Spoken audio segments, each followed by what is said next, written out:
सही बच्चों। तो जैसे कि लास्ट वीडियो में हम लोगों ने 6.3 क्लास 9 के लिए वीडियो रिकॉर्ड की थी, जिसमें हमने कुछ बेसिक कॉन्सेप्ट क्लियर किए थे आप लोगों के, और साथ ही साथ हमने देखा था कि क्वेश्चन फर्स्ट कैसे हुआ था, ये हमने उसको देखा था। अभी हम इस वीडियो में करने वाले हैं क्वेश्चन नंबर 2। इस वीडियो में क्वेश्चन नंबर 2 कवर करेंगे, क्वेश्चन नंबर 3 कवर करेंगे एंड क्वेश्चन नंबर 4 कवर करेंगे। साथ ही साथ क्वेश्चन नंबर 5 भी इसमें हम देखने की कोशिश करेंगे, क्वेश्चन नंबर 5 भी देखने की कोशिश करेंगे। ठीक है बेटा। बेसिकली हम लोग क्या करने वाले हैं, क्वेश्चन नंबर 4 से स्टार्ट करने वाले हैं हम लोग, सॉरी क्या नमस्कार, क्वेश्चन नंबर सेकंड से स्टार्ट करने वाले हैं। Second, third, fourth and fifth, इन क्वेश्चनों को हम लोग अप्रोच करेंगे और देखते हैं क्वेश्चन कैसे होते हैं और क्या इसमें अप्रोच लगने वाली है। इससे पहले बेसिक आपने समझ लिया है, जो सर्कल का बेसिक है वो सारा इसमें लगने वाला है। सर्कल में सेक्टर क्या होता है, सर्कल में सेगमेंट क्या होता है, सेक्टर का एरिया क्या होता है, ये सारी बेसिक बातें आपको पता होनी बहुत जरूरी है। साथ ही साथ सर्कमफेरेंस क्या होता है ये आपको पता होना चाहिए, पता भी होगा। कोशिश करते हैं। Find the area of quadrant, आपको मैंने लास्ट वीडियो में भी डिस्कस किया था। क्वाड्रेंट क्या होता है, सर्कल में जब हम सेक्टर बिल्ड करते हैं उस सेक्टर में अगर एंगल 90 हो जाए, that mean that part is called quadrant. ठीक है। And whose circumference is 44 centimetre square. So करते हैं बेटा इस क्वेश्चन को। क्वेश्चन नंबर 2, आइए बेटा करते हैं। क्वेश्चन नंबर कौन सा कर रहे हैं, 2 कर रहे हैं। तो सबसे पहले आपको सर्कमफेरेंस की वैल्यू दी है। सर्कमफेरेंस, सर्कमफेरेंस कितना दिया है, 44 सेंटीमीटर। क्योंकि सर्कमफेरेंस क्या होती है बच्चों, एक डिस्टेंस होती है, इसलिए वो यूनिट क्या उसकी सेंटीमीटर है। ठीक है। आइए बेटा फाइंड क्या करना है, एरिया ऑफ क्वाड्रेंट। तो इस सर्कमफेरेंस से हम क्या फाइंड कर सकते हैं बेटा, सबसे पहले इस सर्कमफेरेंस होता क्या है, किसी भी सर्कल का अगर हम सर्कमफेरेंस की बात करेंगे तो सर्कल के सर्कमफेरेंस, शायद आप लोगों को पता भी होगा इस बात को, 2 पाई आर हम लोगों ने पढ़ा है पहले भी, and that is equal to 44। So यहां से हम क्या फाइंड करेंगे, यहां से सबसे पहले तो हम पाई की वैल्यू पुट करेंगे, जो कि क्वेश्चन में आपको गिवन है 22/7। ठीक है, आपने देखी होगी क्वेश्चन में 22/7 ये आपको वैल्यूज गिवन है, आप देख लीजिए बेटा यहाँ पे। ठीक है, अप्रोक्सीमेटली 22/7 फॉर पाई। ठीक है, चलिए नाउ आपको वैल्यू ऑफ आर फाइंड करनी है, तो बच्चे क्या करेंगे, जो ये डिवाइड वाली टर्म है ये इक्वल टू उधर पहुंच के ऊपर मल्टीप्लाई में आ जाएगी, एंड बाकी जो ऊपर दोनों थे वो कहां पर आएंगे, नीचे आएंगे। बेसिकली हम इसको याद रखते हैं, नीचे वाला ऊपर जाता है, ऊपर वाला नीचे आता है, ये बेसिकली होता भी है। ठीक है, आप लोगों को 42, तो खत्म बेटा, 22 2 जा and 2 से 2 cut. So finally we have the value of r is 7 centimetre. तो इस r का हम बेसिकली करने क्या वाले हैं, सबको पता है इस बारे में कि जब हमने r फाइंड कर लिया है तो हम एरिया ऑफ क्वाड्रेंट फाइंड करने में इसका यूज करेंगे। फॉर्मूला क्या होता है बेटा, एरिया ऑफ क्वाड्रेंट। देखो बेटा मैं आपको समझाता हूँ, एरिया ऑफ क्वाड्रेंट, क्वाड्रेंट भी क्या है बेटा, एक सर्कल ही है, मतलब सर्कल का सेक्टर ही है। क्या है बेटा, ये सेक्टर ही है जिसमें एंगल कितना होता है 90। तो यहाँ पे एंगल नहीं दिया हुआ आपको, इसलिए क्योंकि एंगल कितना होता है 90। तो जो फॉर्मूला होता है सेक्टर के एरिया का, वो अगर आप लगाओगे यहाँ पे theta upon 360 pi r square, तो उस पाई की वैल्यू को जब आप पुट करोगे यहाँ पे 90, सॉरी थीटा की वैल्यू को जब आप 90 पुट करोगे बेटा, तो 90 अपॉन 360, तो क्या हो जाएगा 1 और 9 4 36, 1/4। तो एरिया ऑफ क्वाड्रेंट आप चाहे सेक्टर वाले फॉर्मूले में थीटा की वैल्यू 90 पुट करके निकाल लें, या फिर बच्चों आप डायरेक्ट क्या रखें बेटा 1/4 रखें, तो भी आपके गलत नहीं होगा कुछ नहीं है, क्योंकि वो अंडरस्टूड होता है 1/4 पाई आर स्क्वायर। क्वाड्रेंट का मतलब क्या है, सर्कल का 1/4 पार्ट, एक चौथाई हिस्से को ही तुम क्वाड्रेंट बोलते हैं। ठीक है, आइए यहाँ वैल्यूज पुट करते हैं। सो वैल्यूज आर 1/4 तो 1/4 रहेगा, वैल्यू ऑफ पाई आपको पता है बेटा 22/7, and value of r is 7। Square भी है, स्क्वायर का मतलब क्या होता है 2 times multiply. Now you can calculate the answer. 7 is cut by 7, 2 2 4, 2 11 22। सो ऊपर 11 और 7 बचा हमारे पास, एंड अपॉन में हमारे पास क्या बचा बेटा 11 7 जा 77 अपॉन 2 यूनिट सेंटीमीटर थी, और ये क्या बेटा एरिया, तो it should be in centimetre square. तो इस तरह से आप लोगों ने क्या निकाला बेटा, एरिया ऑफ क्वाड्रेंट फाइंड करने की कोशिश की है। एरिया ऑफ क्वाड्रेंट सर्कल का ही एक पार्ट होता है, सेक्टर ही होता है सर्कल का, लेकिन ऐसा सेक्टर जिसका एंगल कितना हो 90 डिग्री। सो आइए मूव करते हैं नेक्स्ट क्वेश्चन की तरफ। क्वेश्चन नंबर 3 हम करने की कोशिश करेंगे बेटा। क्वेश्चन नंबर 3 में क्वेश्चन क्या बोल रहा है देखते हैं ये बेटा। सो क्वेश्चन नंबर 3, चलो नेक्स्ट पेज पे करते हैं बेटा। क्वेश्चन नंबर 3 हम लोग अप्रोच करेंगे, क्वेश्चन नंबर 3 करने जा रहे हैं। सो क्या है क्वेश्चन नंबर 3 में, पढ़ लेते हैं बेटा पहले। Length of the minute hand swing, ठीक है भाई, आपको पता है आपने क्लॉक पढ़ी है बेटा, क्लॉक के अंदर मिनट हैंड वाली जो आपके पास हम तो स्विंग बोलते हैं, मिनट हैंड की जो स्विंग होती है वो 7 सेंटीमीटर की है, कोई दिक्कत की बात नहीं है ना। And find the area swept by the minute hand in 10 minutes.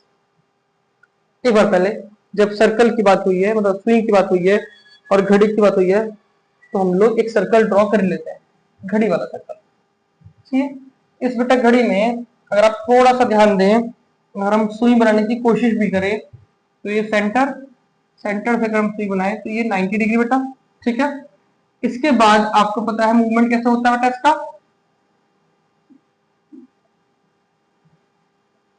तो कैसे होता है मूवमेंट, इसको ध्यान रखते हैं। ये 5 मिनट्स, फिर 10 मिनट्स, फिर 15 मिनट्स। तो अगर मैं इस वाले एरो की बात करूं, ठीक है, तो ये एरो किसको शो कर रहा है, फाइनली आपको ये देखना मिलना पड़ेगा। ये तो आपके पास 0, यहाँ पे एक कट आपके पास 5 मिनट का है, ठीक है बच्चों, यहाँ पे एक कट आपके पास दोबारा से 10 मिनट्स का आता है, और यहाँ पे क्या आता है बेटा 15 मिनट, ऐसे ही यहाँ पे कट आता है, फिर यहाँ पे आता है, फिर फाइनली यहाँ पे आता है, आपको पता ही है ना। तो एक आपको ऐसा एरिया निकालना है, क्वेश्चन कह रहा है कि जो घड़ी की सुई है वो एग्जैक्टली कहां पर आ गई बेटा, वो 10 मिनट्स वाले पे है। तो इससे ऊपर जो भी एरिया है वो कितना एरिया है वो आपको फाइंड करने की कोशिश करनी है। कौन सा एरिया बेटा, ये वाला, कि मिनट की हैंड वाली सुई जब 10 मिनट्स पर पहुंचती है वो कितना एरिया स्वैप करती है, इतना एरिया स्वैप करती है, आपके सामने है। और ये एरिया के लिए आपको क्या पता होना चाहिए बेटा, एक तो आपको पहली बात तो ये है कि आपके सामने क्या ये एक सेक्टर नहीं है बच्चों, आप बोलोगे सर बिल्कुल सेक्टर है, एरिया ऑफ सेक्टर फाइंड करना है। लेकिन इस सेक्टर में जब भी आप एरिया ऑफ सेक्टर लगाओगे बेटा, एरिया ऑफ सेक्टर का फॉर्मूला लगाएंगे आप लोग, एरिया ऑफ सेक्टर में फॉर्मूला क्या होता है, theta upon 360 pi r square. So basically आपको थीटा और पाई, थीटा और आर दोनों पता होना चाहिए। तो आर इस मिनट के हैंड वाली स्विंग जो है इसकी जो लेंथ है पूरी वो 7 सेंटीमीटर है। तो इसकी लेंथ अगर 7 सेंटीमीटर है, यहाँ लिखा था बेटा मिनट हैंड स्विच है उसकी लेंथ कितनी है, length of minute hand of a clock is 7 centimetre. तो हमारे अकॉर्डिंग ये लेंथ कैसे काउंट होगी, एज ए रेडियस काउंट होगी। तो इसको हम ऊपर मेंशन कर सकते हैं, radius is 7 centimetre. Now the point is on theta. Theta क्या होगा, सबसे पहले आप देखिए कि जब पूरा 15 मिनट के लिए मूवमेंट होता है तो ये एक राइट एंगल नहीं बनता। क्या लिखेंगे, फॉर 15 मिनट मूव, ठीक है, थीटा कितना होता है बेटा 90। सो ये जो है बेटा ये 3 बार मूव कर रहा है। मैं तो इसको आपको दिखा देता हूं, ठीक है, यहां से यहां तक मूव किया होगा इससे पहले, फिर ऐसे, फिर 3 पोर्शन में डिवाइड हो रहा है। तो जो एक हिस्सा है ना, जो एक हिस्सा है 5 मिनट का जो मूवमेंट है वो आपको कितना मिलता है यहाँ पे 5 मिनट के मूवमेंट के लिए। एंड फॉर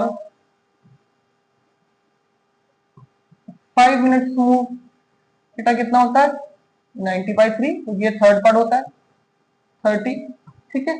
तो एक एंगल यहाँ पे ये 30 का हो गया, तो ये पूरा कितना का होगा बेटा, दिस शुड बी 60 डिग्री। यहाँ पे लिखेंगे फॉर 60 मिनट मूवमेंट, ये लिखना पड़ेगा बेटा, आपको लिखना बहुत जरूरी है। For 10 minute movement angle will be, ये 30 है तो 30 का डबल 60। इस बात को आप डायरेक्ट लिखो, कोई दिक्कत नहीं है, लेकिन फिर भी इसको समझा के कि 15 मिनट मूवमेंट क्या होता है बेटा, 90 डिग्री होता है। फॉर ईच सेक्शन 3 पार्ट चाहिए, तो 90 बाई 3 हो जाएगा 30। तो एक मूवमेंट में 5 मूवमेंट में 30 मूवमेंट हो रहा है, फिर 30 और होगा, फिर 30 और होगा, तो 30 30 हमें 2 मूवमेंट निकालने थे, दैट मीन 60। ठीक है, now we can do the question. Question is asking area of sector, मतलब area swept by minute entry इन 10 मिनट, यहां लिख भी सकते हैं area swept by minute entry. ठीक है, so theta will be 60 upon में 360 multiply by value of pi, that is 22.7, value of r is 7, square means multiply it by 2 times. So now 7 cut by 7 and 0 cut by 0, 6 6 are 36, remaining part is 1 upon 6, 22 and 1 more 7, can cut 6 by 2, 2 0 6, 2 11 the 22, so 11 multiply by 7 upon 3, that means 77 upon 3 centimeter square will be the area of this question, area of this part. So this is how we can do the question number 3rd of exercise 6.3 of new NCERT, that is गणित मंजरी class 9. So आइए move करते हैं एक और question की तरफ। Question number 4th क्या लिखा बेटा, क्वेश्चन नंबर 4th में हमसे वो क्या बोल रहा है, क्वेश्चन क्या बोल रहा है बेटा। सो क्या कह रहा है भाई, क्या कह रहा है। सो यहाँ पे जो कवि है वो कह रहे हैं, a chord of a circle of radius 10 centimetre सबसेंड 90 degree at the centre, find the area of the corresponding minor sector. ठीक है, that subtend 90 degree angle and the major sector. तो माइनर सेक्टर और मेजर सेक्टर, लेकिन the important point is value of pi is not 22.7 is 3.14, ये आपको use करना है। सो आइए इस क्वेश्चन की तरफ मूव करते हैं। निकालना क्या बेटा आपको, माइनर सेक्टर और मेजर सेक्टर, मतलब कि छोटू सेक्टर और बड़ू सेक्टर आपको निकालने हैं। कोई बड़ी बात ये क्वेश्चन में नहीं है, समझ ले तो बिल्कुल बड़ी। आइए क्वेश्चन नंबर 4 की तरफ मूव करते हैं। सो क्वेश्चन नंबर 4 माइनर और मेजर दो पोर्शन की बात कर रहा है, तो हम इसको पहले लिख देते हैं, एरिया ऑफ माइनर सेक्टर। क्योंकि हम लोगों ने आपको इस तरह से पढ़ाया नहीं है कि इसमें अलग अलग फॉर्मूला यूज हो, एक सिंगल फॉर्मूला यूज होगा, area of major sector and the formula will be same, theta upon 360 pi r square, यहां भी theta upon 360 pi r square. So now what we need the value of theta and r. So for first portion theta will be r will be the theta is 90 as shown in the question. Theta is 90, that's subtend 90 degree angle and radius is 10 centimeter. So दोनों चीज मुझे पता है, radius is 10 centimeter, theta is 90. For second part theta will be and r will be same, that is 10 centimeter and theta will be 270 degree. So theta will be 270 degree. Now we can call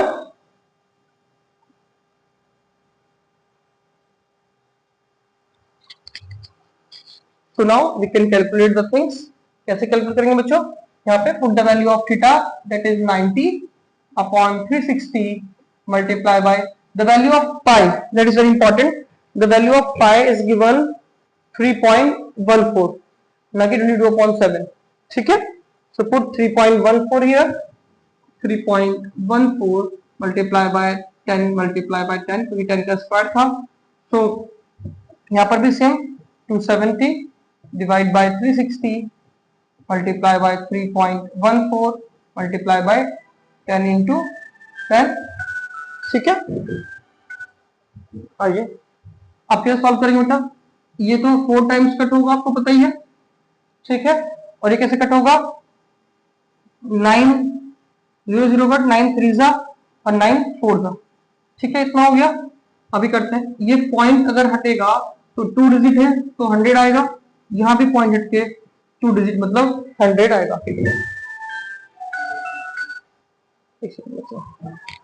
ठीक है, अभी करते हैं ये कोशिश। चलिए, so this 100 cut by this 210, 100 cut by this 210, क्या remaining part बचा, यहाँ पे 1/4 बचा एंड मल्टीप्लाई बाय 314। इसे भी कर सकते हैं आप।